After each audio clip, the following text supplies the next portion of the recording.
Hello, welcome to Whiz Beach Warriors. Today we have Tracey from Secure Inheritance. Hello, Tracey. Hello, Hello, lovely to be here. Thank you. Lovely to have you here.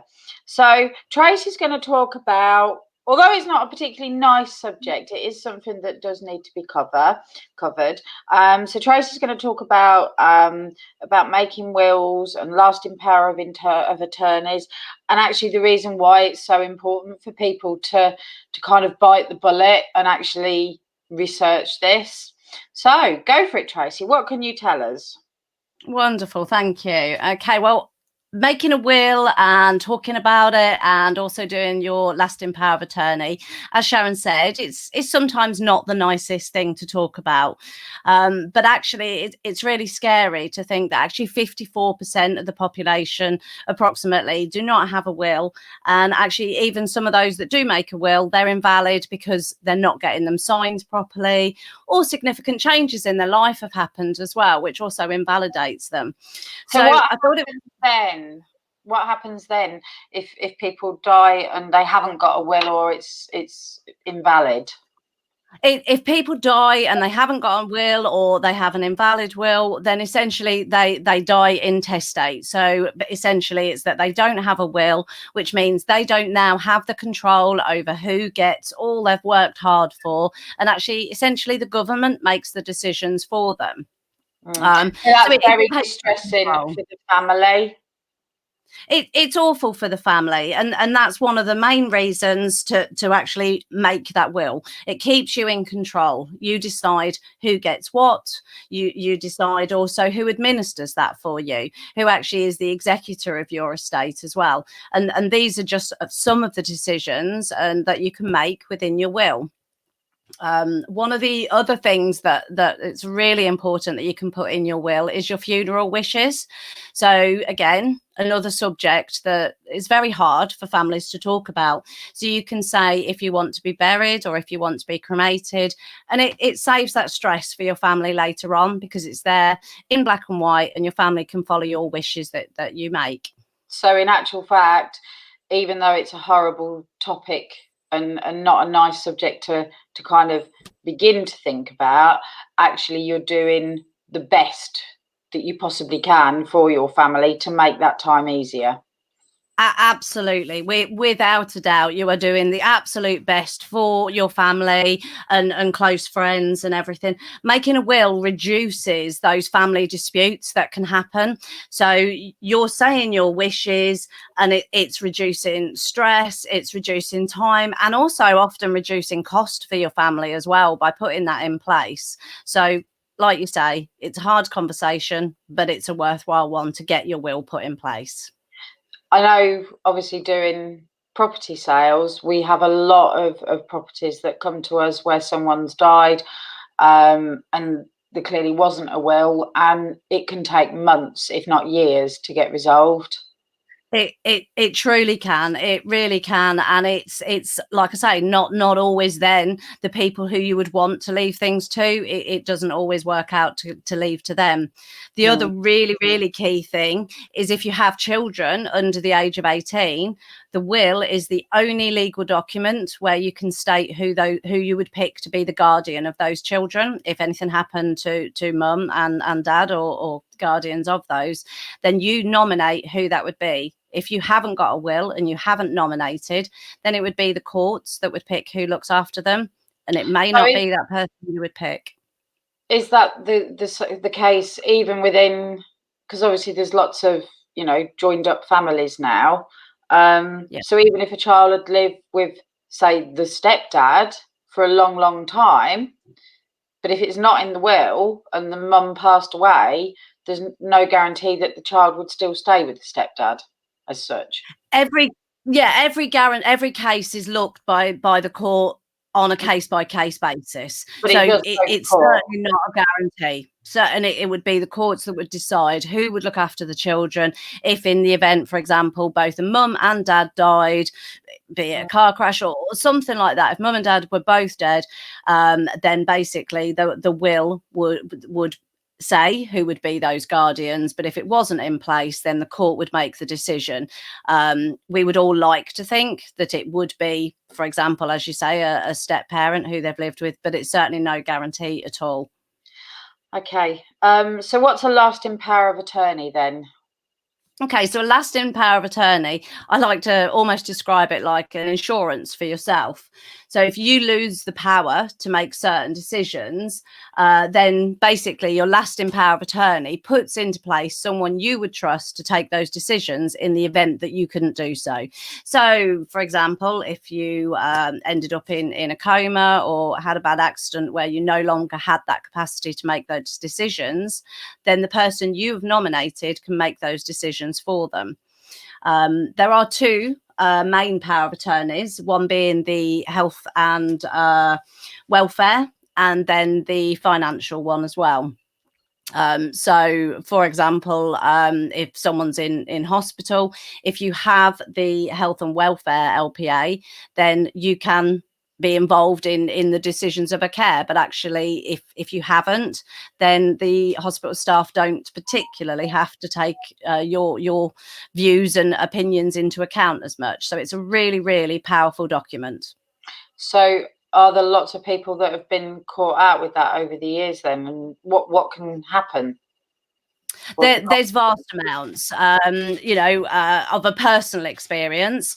When mum was in hospital and she didn't have an LPA in place, then at one point she was discussed. It was discussed about her going into possible care, and in fact, because the LPA was not in place at that point, then I was told that I would not be involved in that decision of that, which is clearly heartbreaking for any family member to hear that.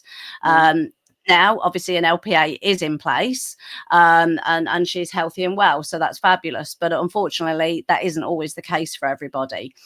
Your LPA kicks in when you choose for it to kick in, or when you're not in a position to make those decisions. So it's fabulous. Other people use it, for example, if you've got older parents and, for example, maybe the mum always done all the finances and done everything, and then unfortunately she died and the dad wasn't then in a position, or didn't want to, wasn't used to taking on these sort of roles. Sometimes at that point an LPA is put in place for one of the children to take on those roles. So it's all about what works and what suits your family and what decisions you need them to help you with. So if someone puts an LPA in place and say they think, okay, I want my grandson to make these decisions for me, but then grandson goes a bit wild, and are they able to update those and change them as time goes along? An LPA, absolutely. You can cease and do a new LPA at any point. Absolutely. So exactly the same as a will, it can be updated, etc. It can be changed. Yeah, absolutely, and updated. Yeah, that wouldn't So be a how, problem. if people are interested in finding out more, I would say with you, you've had quite a lot of experiences of sadness and death and stuff over the years. So I would say that you're quite empathetic to people, because people will be very nervous and feel very uncomfortable about this conversation. So I presume when you speak to people, that you kind of put them at ease and you go through it's quite a gentle process. Absolutely. Secure Inheritance as a company, we only want to do what the customer wants for them, what is best for them. We can offer them advice, but it's all about them, what they want to do at what stage, and we can take as much time. Normally it would be in people's homes. We would go to see people. During the coronavirus, we are doing things over Zoom or telephone, whatever the customer is Zoom comfortable with. made an awful lot of new clients over this last I think week. Zoom's made a lot of clients. A lot of new technology. There is, and people are embracing it now, which is fabulous, and it means that things are still being done. And actually, when people are deciding, then needing the wills and LPAs in place, they want to get on with it. So absolutely, we take the time that people need. The legal team then draft everything, and we work with our clients from day one all the way through. And if they then want to add additional products on later on further down the line, for example, some clients just want to do their will for a start, then get back in contact and want to do an LPA further on. There are other services that we offer, such as the executor support, which is a full support package for when you put your executor in place to look after your will and administer all your estate. The executor support package is all online and takes the executor every single step of the way. Some clients choose to buy that further down the line, but whatever the client needs and feels is best for their family. So what about people who've got like their own businesses, like company directors, self-employed people and stuff? What extra precautions do they need to take? There is also a business LPA. This essentially, again, gives the control to somebody if at the point you lose control of your business. Right. This, if it's someone who's a sole trader, let's say, I don't know, a painter and decorator, they essentially are the business. So an LPA, business LPA, really probably wouldn't be needed in their case, because if they're not doing the decorating, probably, things will go on hold. But for other companies, sometimes with employees and larger companies, absolutely, a business LPA is something very much worth looking into. People assume that it's automatic, that someone else can take things over, be it in a family or business, but absolutely it's not the case. Even in a family, if you haven't got the business LPA, the financial LPA in place, people assume that husband and wife, if one loses capacity, the other one can still operate the bank. Actually, in fact, banks are very risk averse, and actually that isn't the case, and the bank account shouldn't actually be used at that point. So a business owner would do a family one, essentially, and then a business one as a separate thing. If me personally, I would always have the two LPAs, the property and the health and welfare, and then as a business owner, the third LPA. Yeah. So if it's a business owner, then it would make sense to have all three. Some people are picking just to have the financial, to make sure that bills are still getting paid and things, and not picking the health and welfare. But due to my experience of seeing someone without one, then absolutely, me personally, I would always have both of them. Yeah.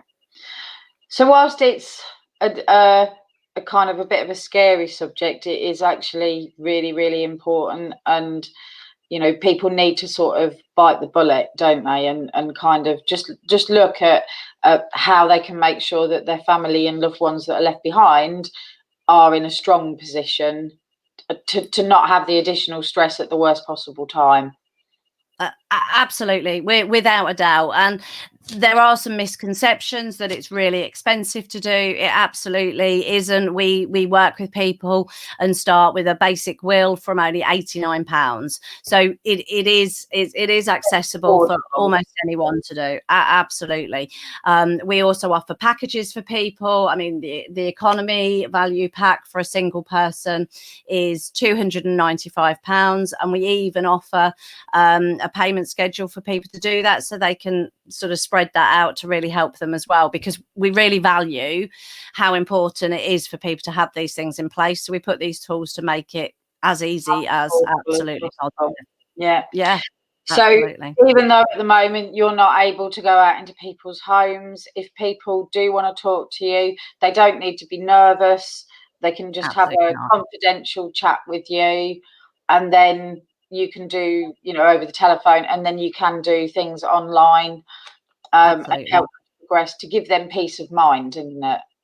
Absolutely. No question that people want to ask or anything like that. We could go through whatever at the pace that people need, but absolutely, if you remotely thinking about doing your will or putting an LPA in place, get in touch. We can have a really, really relaxed conversation, and if at that point you still want to go ahead, great. We can get that done for you and deal with it all over the phone or Zoom in a really relaxed way for you. Absolutely. Okay.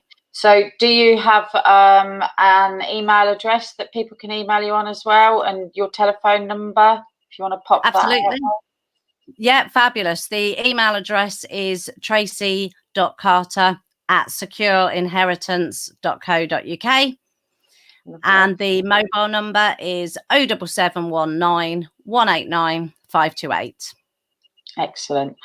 Lovely. Well, thank you very much. It's been Thank a pleasure you. to talk to you. Actually, I think it's made everybody realise probably how important it is. And is there a good time for people to do it, or is it a case of let's do it now, get it sorted, and then as life changes, amend things? Yeah.